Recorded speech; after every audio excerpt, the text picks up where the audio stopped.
Sup guys, Heking here, bringing you a review on today's Naruto Shippuden episode 475, was it? The Final Valley. So yeah, last week's episode was freaking great, right? How good was that episode last week? Yeah? Did you like last week's episode? Yeah, well, you might not like this week's episode because man, there was tons of wrong with this episode. Where to begin, right? Where to begin?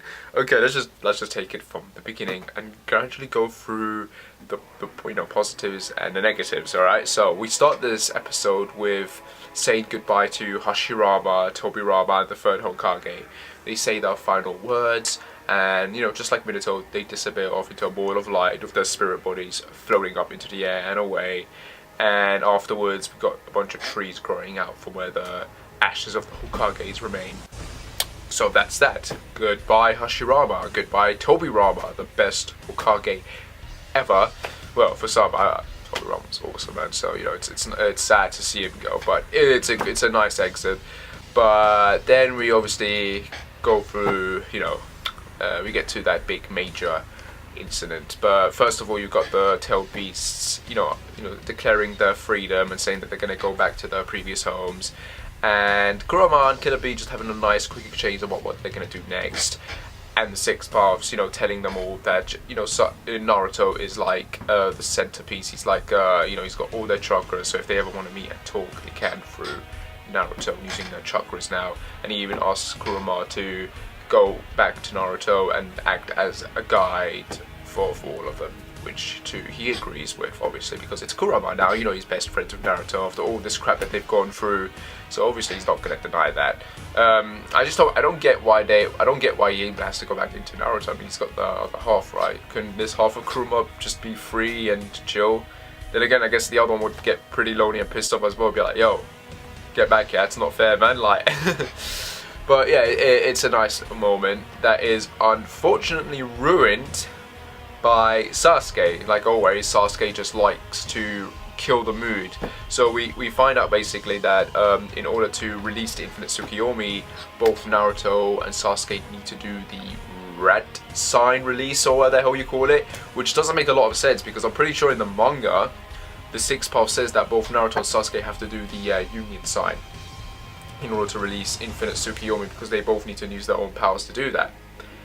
But in the anime, he says, oh no, you both can release it together at the same time using rats. You don't need to like touch or anything like that. You just, one of you or both of you just have to do that. And in the manga, I remember specifically in the manga, when the Six Path says that, Naruto goes up to Sasuke, oh, that's easy. Come on, Sasuke. He's reaching out his hand. Come on, Sasuke. Let's release Infinite Tsukiyomi, right? But in the anime, it's different.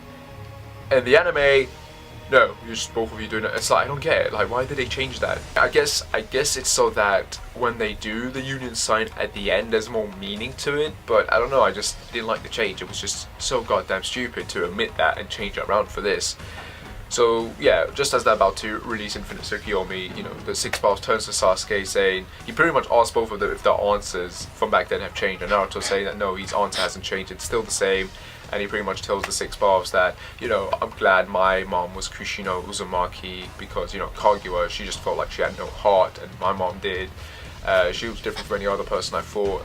And the Six Paths trying to explain or justify why his mom changed the way she did from the moment she ate the fruit. Obviously, we never really get a proper answer what made her turn from a heartless.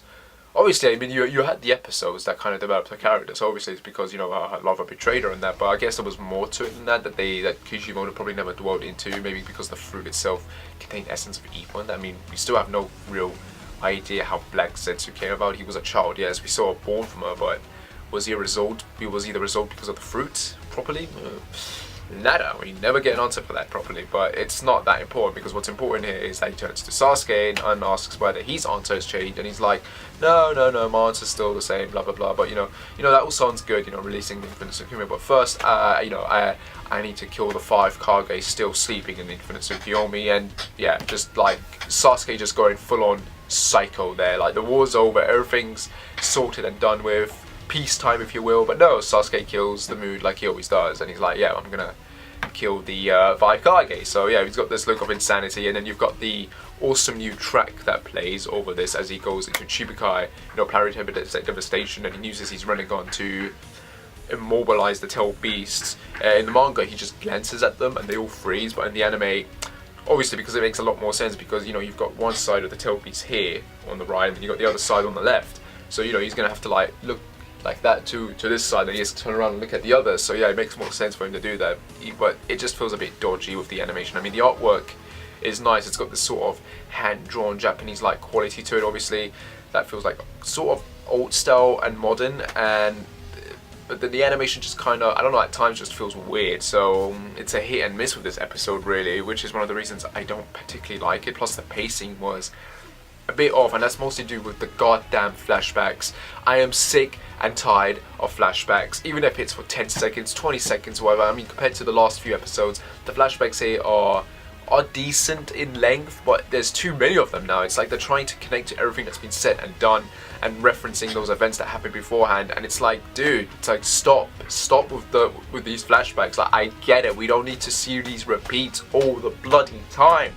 I mean, Jesus Christ, come on, just move along with the episode. I'm surprised they even managed to fit 2 chapters in here, but still, like, it's physically annoying.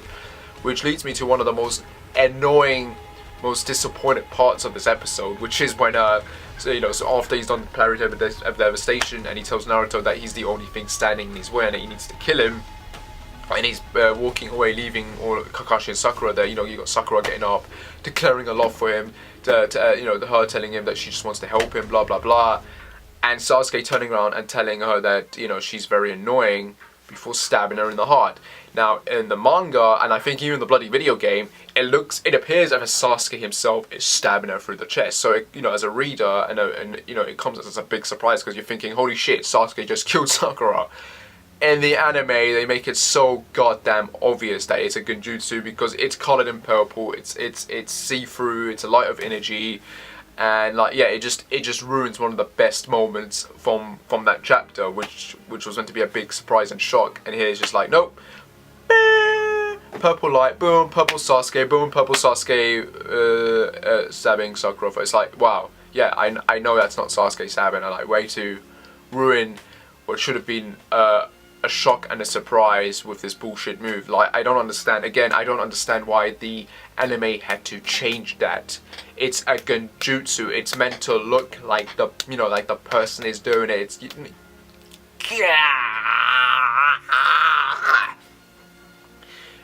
It's infuriating. It's infuriating that sometimes you get very good adaptations, like last week's, and then you get shit like this, where they fuck it up. Like, pardon for my French, but this episode was insulting. That moment was insulting, and yeah, it just killed the mood for me. That entire sequence just killed it for me. And then it cuts away to Naruto and Sasuke leaving and heading towards. Hell, I don't even think Sasuke even tells Naruto, oh, we're gonna go. I'm going. You know where I'm gonna be at. I don't think they even say that line. So again, a lot of stuff is either omitted or was cut. I don't get what. Seriously, this episode was very confusing for me in terms of how it was done, and yeah, we cut to Naruto and Sasuke running through the jungle, and Kakashi talking with the 6 paths while taking care of Sakura, and the 6 paths pretty much telling Kakashi that in the past he picked the younger son, and which led to the whole sibling rivalry, and this time around, because he learned from his mistakes, he decided to give both Naruto and Sasuke his powers, and that again has resulted in jack shit happening. But obviously Naruto tells the 6 paths that the sibling rivalry is going to end now. It's going to be very different from how it was back then, and that he's going to bring Sasuke back to the light. And the 6 paths even telling Kakashi that he's got hope, he's got his trust in Naruto, because Naruto, he managed to turn Kurama, who was this creature of hatred, and turn him into, and make him his friend. So he's hoping that's what's going to happen with Sasuke, that he's going to bring that love that was in Sasuke's heart back, because both Naruto and Sasuke know the meaning of love and what love is, and he just hopes that Naruto can turn that hate that's in Sasuke at the moment into love, or bring it back. So he's got his hopes with Naruto there. And obviously we cut to the final valley, we cut to Naruto and Sasuke having just got on there waiting there. There is no shot of them arriving, no shot of Naruto jumping in and arriving there. It's just them cutting straight to them there, facing each other off, and Naruto throwing Itachi's words back into Sasuke, you know, telling him that, you know, if you want to become Hokage, yeah, the only way, you know, a person doesn't become Hokage because he wants to, you know, he becomes the Hokage because the people choose him. But then, of course, Sasuke throws those words back at Naruto, telling him that he's not living by Itachi's words, but by his actions. And, you know, that's a nice way of looking at it in terms of how, you know, because Naruto is a very psychological, very talkative guy. He's the guy who talks, who says words. He's a man of words, whereas Sasuke is a man of action. And Itachi, in a way, was of both of those worlds. He had a lot of wisdom with the way he said things, but at the same time, he did a lot of things with his actions. As you know, as Sasuke says, actions speak louder than words, and that's what he's trying to portray. That's what he's doing. You know, he's living from Itachi's example of actions speak louder than the words. Was Naruto, you know, he's with words. So he's, you know, he's the psychological one, and Sasuke is the more physical one. So it's a nice little contrast there, with Itachi kind of being the middle grey, neutral area there between them both, in terms of how they saw how he did things and how they're doing things now.